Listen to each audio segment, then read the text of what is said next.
And now from this new law, there is also a fees for registration. So 2,000 rupees fees is required to be paid for registration, and for prior permission it is 1,000. And so the applications will be made electronically. So there is an online filing system followed by hard copy. Now there is a time limit that within 90 days the application needs to be processed, and also it says that the department, in case it rejects, will also provide reasons for rejection of your application. Documents: hard copy of the online application form, certified copy of the organizational registration certificate, details of activities for the last 3 years, and the financials, audited financial statement for last 3 years. So registered society, for the prior permission, a commitment letter from the donor is required. So a letter of intent from the donor saying that we would be able to provide you some funding to such an extent, provided this organization gets FCRA permission.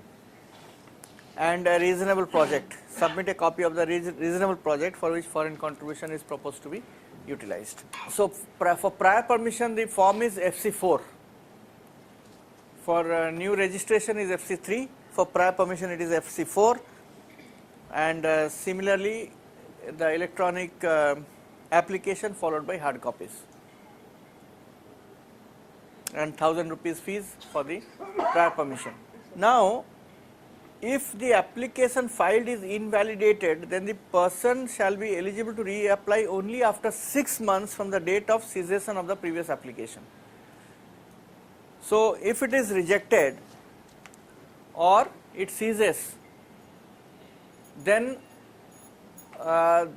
the organization can only apply after 6 months. And since we are discussing it, if your application, your registration is cancelled, like it was cancelled for so many organizations, then there is a minimum of 3 years before you can apply again. So for 3 years one cannot apply, 3 years.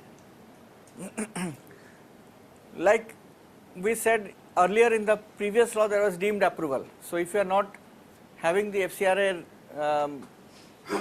prior permission, then you could, if you do not hear from the FCRA department for 120 days, you could assume that it is approved or deemed approved, and then you can receive foreign contribution. But in the new law, it is not there. So which means that deemed approval is not there in the new law. Now in the new law, after cancellation of certificate,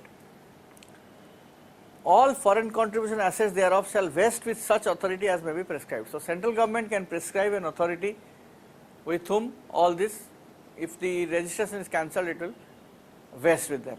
So then can they also take charge of the program and do what they want before the termination? Basically they will take charge of the assets, and that will be in control of the central government. I mean, can they spend the assets themselves? Say government can do anything. Now problem here is that, if there is an organization which has been existing for 25-30 years and has created a lot of assets and so on, and then one fine morning if their FC registration is cancelled, potentially the government can take charge of all the assets created all over so many years.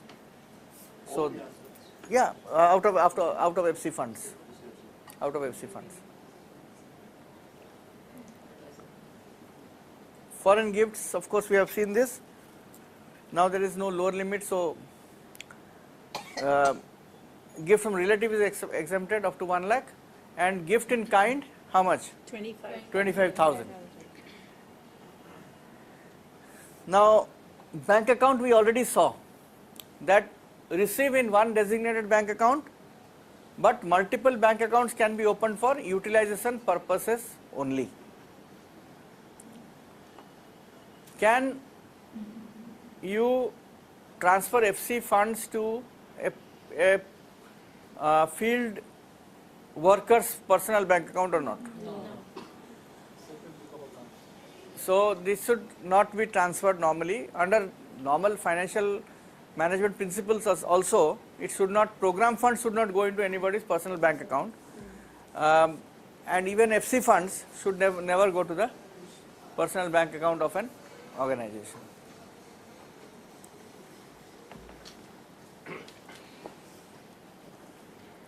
So if there are subsequent or bank accounts, link up bank accounts opened for utilization purposes, then that needs to be intimated to the ministry within 15 days of opening of such bank account. Now this is again very important, that the banks also are required to track if any organization receives more than 1 crore of foreign contribution within 30 days.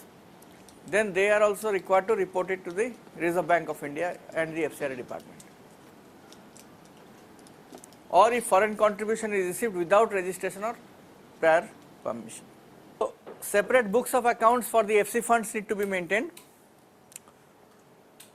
and if the foreign contribution exceeds 1 crore in a year, then the organization has to display its financial statements in the public domain, and the department has clarified that public domain is the website of the organization.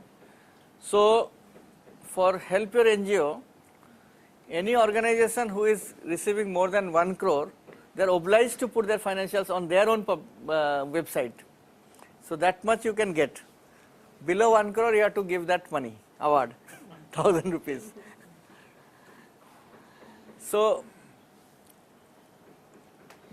and this is again, in some instances there have been inspections. The FCRA department has come for inspection, and one of the things they have done is that they have pointed out that why, even though you have income over 1 crore from foreign funds, why your financials have not been put on the public domain. So they have asked this kind of question. So if your organization receives more than 1 crore in a year from foreign contributions, then please remember to put your financial statements on the website of the organization.